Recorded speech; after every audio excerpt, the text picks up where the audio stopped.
Hello everyone, how are you? Welcome back to my channel, Hannah R.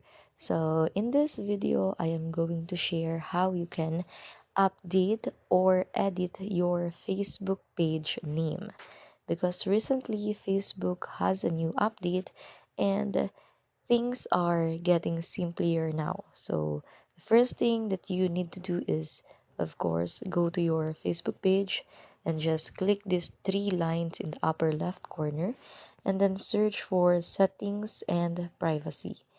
Under settings and privacy, you can see settings icon. Just click that settings and scroll down a little bit so you can see page setup under audience and visibility.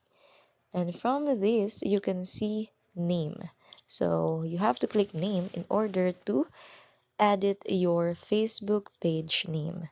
So after modifying your Facebook page name, you can click review change. In order for you to continue this, you have to input your password.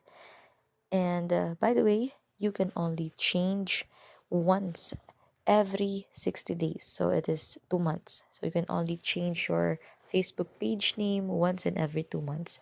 But actually, it is not recommended for you to always change your page name.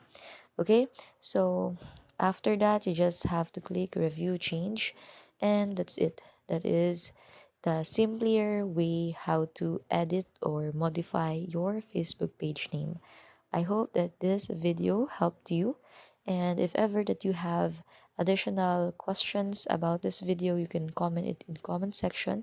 And if you have suggestions on what kind of tutorials we are going to do, kindly comment it. Okay, that's it. Thank you guys for watching and see you again in our next tutorial video. Bye!